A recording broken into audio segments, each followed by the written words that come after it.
Oleh karenanya, kita harus tetap menjaga tubuh kita tuh sehat. Saya sering berkata kepada teman-teman tuh begini.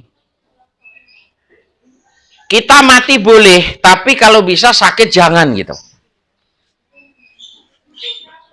Jadi ini penting kita garis bawahi. Mati kita boleh, tapi sakit itu jangan. Kita harus berusaha itu. Kalau kita sudah berusaha atau tetap seperti itu, lah itu namanya hukum kodrat yang berjalan gitu.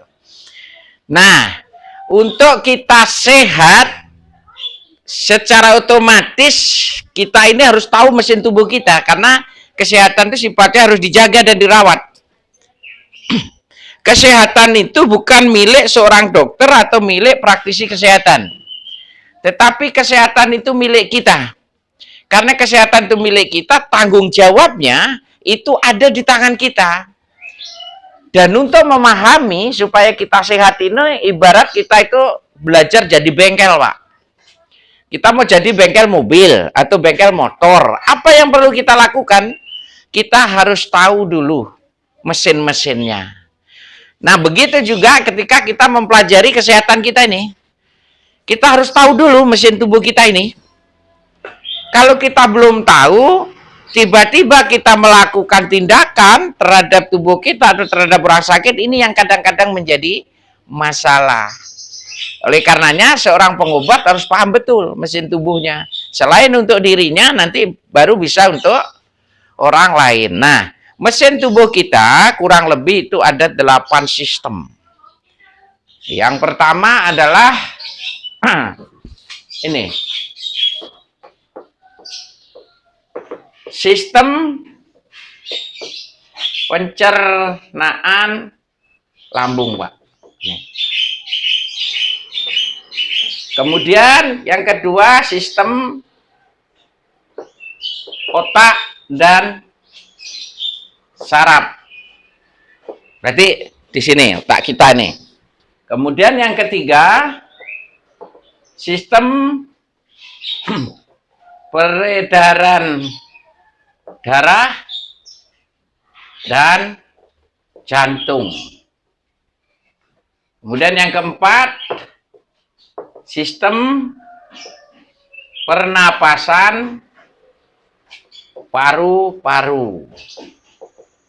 Yang kelima, sistem ginjal reproduksi. Yang keenam, sistem pankreas dan limpatik.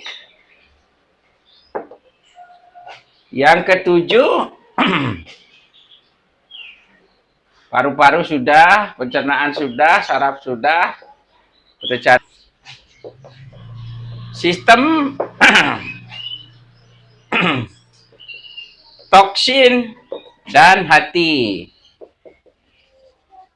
Kemudian yang kedelapan, sistem perasa, Pak, atau saraf ini.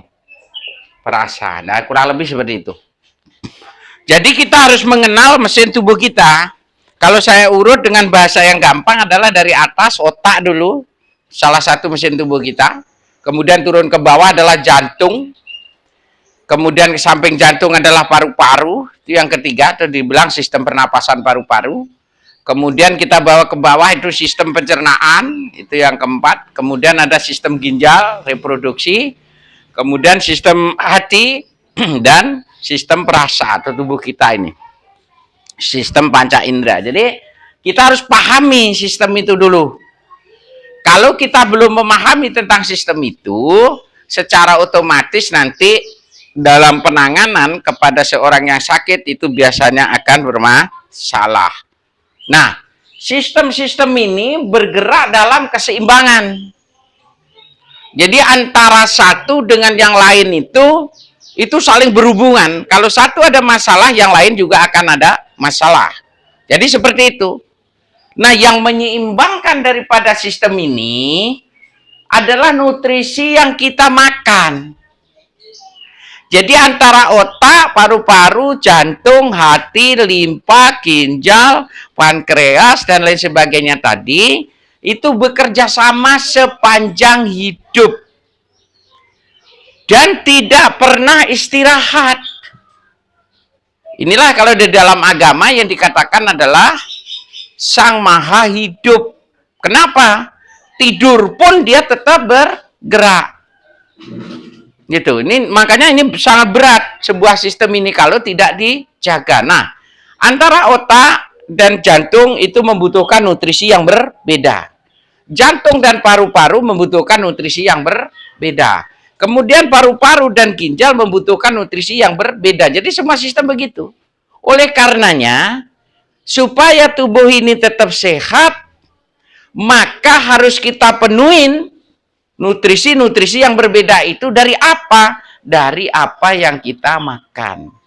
Makanya saya sering berkata kepada teman-teman itu, makananmu adalah obatmu, makananmu juga penyakitmu. Pergaulanmu adalah obatmu, pergaulanmu juga penyakitmu. Minumanmu adalah obatmu, minumanmu juga penyakitmu. Jadi di sini yang kita harus pahami dulu tentang mesin tubuh kita itu. Jadi kita rawat dengan alat yang namanya makanan. Di dalam makanan ada nutrisi. Oleh karenanya, supaya gerak ini seimbang, tadi poinnya adalah harus mendapatkan nutrisi yang berbeda.